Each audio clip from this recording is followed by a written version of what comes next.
We are mere hours away from a government shutdown right now, and our president is shitposting while the vice president is screaming, whining, complaining, and trying to blame Democrats, shift the narrative and say that we're responsible for a potential government shutdown while Republicans, by the way, control everything in Washington the last time I checked. This narrative that Vance is trying to push is so embarrassing for him, but somehow not as embarrassing as what Gavin Newsom just shared in response to JD Vance's lies, a little secret from his dark past that is humiliating tonight as his argument collapses and possibly Donald Trump's term ahead of this shutdown. We're going to get into it all, but before we do, if I could quickly ask you to leave a like on this video, and if you haven't already and you enjoy our channel, to hit that subscribe button because it goes a long way in supporting our work. Now, before we get into JD Vance's meltdown and how Gavin Newsom is humiliating him with a great response, I want to start with what we need to know as the breaking update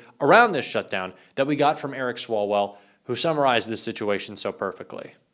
Well, I don't want to fund this government as is. And so that's what's really on the line here. This government is not killing cancer. It's killing cancer research. This government is not lowering your healthcare costs. It's increasing it as people go in to open enrollment. But you're having a short-term, long-term problem. You're having a short-term, this is a kind of a short-term, long-term conversation. Long-term, many Democrats would agree with what you're saying right there. Short-term, your option is, as we get to this every time, and I've covered these for, I don't know, I feel like I'm a million years old at this point, it's either coming down to you're facing at this moment, you're either going to fund the government as is, talk about the healthcare subsidies later, or the government's going to be shut down. Which option are you most comfortable with?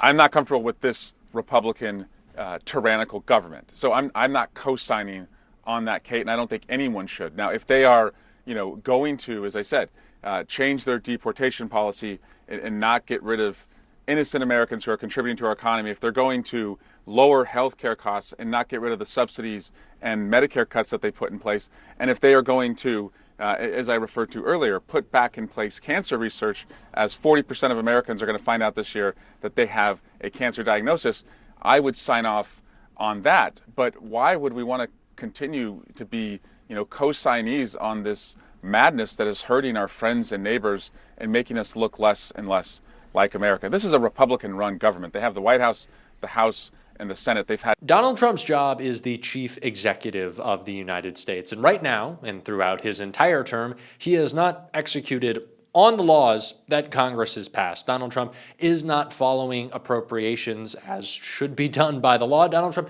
doesn't actually give a shit what Congress tells him to do, and most of the time he's telling Congress what to do because John Thune and Mike Johnson don't have backbones. And so it doesn't really make a lot of sense to give Donald Trump another bag of cash for him to say, well, first let me take some and put in my pockets, and then let me do with it as I please. That doesn't make any sense. If Donald Trump is just going to continue to break the laws, why pass them for him to do so? Let's make him feel some pain, and let's make it very clear that we will not negotiate with a White House that is going to use this as an opportunity to strip millions of people of their health care. And that is an argument that JD Vance refuses to engage in and actually is trying to say the opposite in his little meltdown right here that Gavin Newsom ended up responding to. But if you look at the original thing they did with this negotiation, it was a $1.5 trillion spending package, basically saying to the American people, we want to give massive amounts of money, hundreds of billions of dollars to illegal aliens for their health care while Americans are struggling to pay their health care bills. That was their initial foray into this negotiation. We thought it was absurd. We told them it was absurd, and now they come in here saying that if you don't give us everything that we want, we're going to shut down the government. We think that's preposterous. We think it's totally unacceptable, and we think the American people are going to suffer because these guys won't do the right thing. Now, I want to make JD Vance and all of MAGA knows that they can't win on the issue of health care. Donald Trump is going to be stripping coverage away from tens of millions of Americans. There's no amount of meltdowns on Truth Social, distractions, and look over here and look over there that's going to work for them. JD Vance knows this, right? He sounds stupid and he acts like it, but sometimes he's not. He does understand this much. So they're spinning up the narrative that, that they want the money for illegals. That's just not true. Of course, Democrats want everyone in America to have health care. as is a basic human right. But Vance is trying to twist this narrative. It's just not working for him because it's so blatantly false, but also because Democrats like Gavin Newsom are hitting back, not just on that lie, but a different freak out that MAGA is having. I want to take a look at both posts, and then we'll explain it.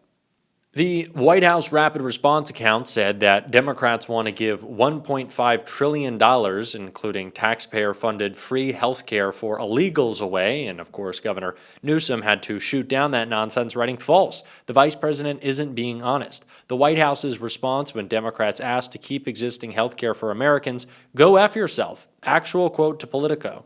And that was not the only trolling we saw of the vice president, because while MAGA is freaking out over the incredibly popular and fantastic artist Bad Bunny performing at the Super Bowl, Gavin Newsom had a little fun with JD Vance, writing, "I'm boycotting the Super Bowl because Bad Bunny dressed in drag," with a photo of Vance from college with a little interesting garment situation going on. So if you are unfamiliar with the current crisis happening within MAGA, I wish I was as offline as you are, so congratulations. But Bad Bunny is a Latin pop star, one of the best artists out there, maybe the biggest artist in the world right now, and he is going to be headlining the Super Bowl halftime show. This was announced the other night. This is a huge deal. If you're the NFL, it's a really smart business move because it's going to get you a bigger audience for the biggest night of the year for the NFL. Now, Bad Bunny is an incredible artist, and in lots of his music videos, he has experimented with different, breaking different gender norms and just like having fun in the way that he performs. And so once in a while, he's thrown on a dress. He's done a little this and that, something different in his videos, and it drives MAGA crazy because they don't like to see anything that makes them confused or question themselves. Lindsey Graham, I'm looking at you over there. And Bad Bunny is just an incredible artist making great art. But MAGA, not just because of that, but also because, of course, he's brown, and so that really explodes their minds, is freaking out and saying that they're going to boycott the NFL and that they're going to boycott the Super Bowl, and we got to cancel this because of, guess, cancel culture is back for MAGA because we're canceling Jimmy Kimmel, we're canceling Stephen Colbert, and now we're canceling the NFL. I really can't keep up with what these guys hate, but it's just so funny for Newsom to bring that photo back up, which of course reemerged the Vance on the campaign trail, because it just highlights a couple of things for me. One, the hypocrisy of MAGA that is so ever present in everything that they do, but really just how far JD Vance has come. There's nothing wrong with playing a little dress up and having some fun and throwing on a wig if you're at a college party or like anytime. You just kind of do whatever you want. I don't know. Go do what you like. Wear what you want. Be comfortable in your own skin. I really don't give a fuck. And neither did JD Vance at that time, until it became politically expedient for him to care, and for that to be all that he cares about, and to make a big stink out of it. Because JD Vance, in that photo, is wearing a costume, but the real costume of JD Vance is the skin that he wears today, the beard, literally and figuratively, that he covers himself with. JD Vance is a different guy. JD Vance has changed his name 4 times. JD Vance has switched religion, I think, 3 times. JD Vance has switched around how he prefers to identify his sexuality. I believe JD Vance is just a chameleon who is after power and climbing a ladder, and it's embarrassing.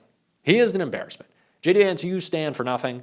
You're a whatever comes out of Donald Trump's ears, which is pudding. You're a big bowl of Trump ear pudding, which I guess is what maybe he likes to be. He wants to be the little pudding of the deer leader.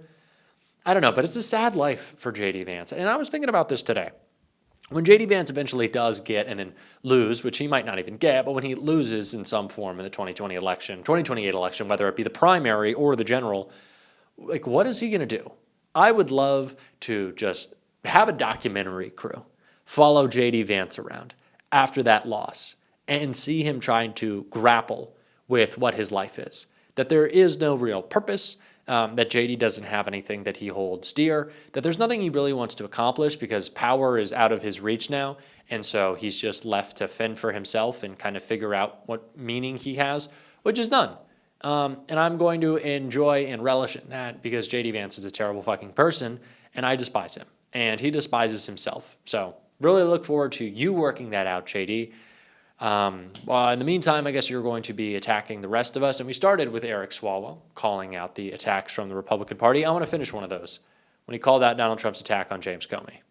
Donald Trump seems hell-bent on not going after the physical threats to you and to your viewers, but rather going after his perceived political opponents. So I don't want to set aside, because it's not who we are as a democracy. I mean, he is weaponizing the Department of Justice, going after his political enemies. But what does it mean to everyday Americans? We're seeing an escalation of mass shootings again. Obviously, we had the Kirk assassination and a political assassination on an ICE facility last week, shootings over the weekend in North Carolina and Michigan. And so if law enforcement is pulled off the case to work on the president's political opponents, what does that mean for the rest of us? That's what concerns me. And then Kate, just as the senior Democrat overseeing the January 6th committee, what is being put out there and what Donald Trump is trying to tell people is not what happened. FBI agents, of course they responded to January 6th, just like every other law enforcement agency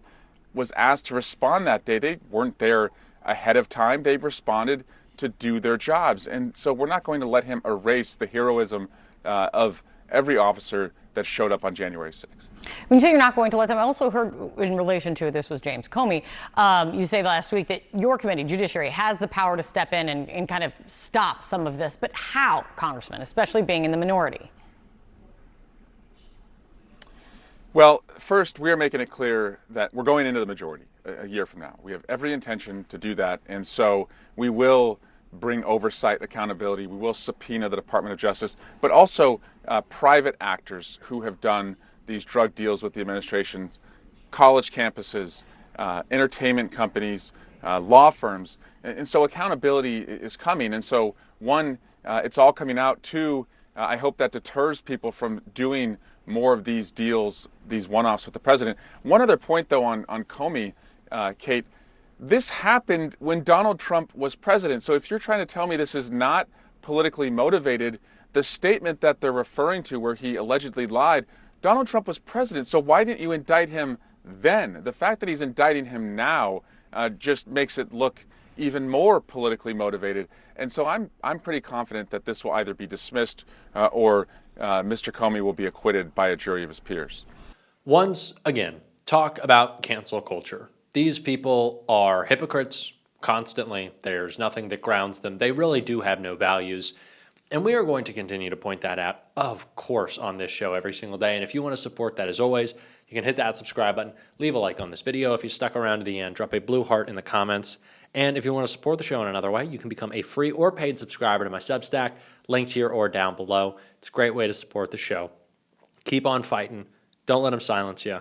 And until next time, I'll see you soon.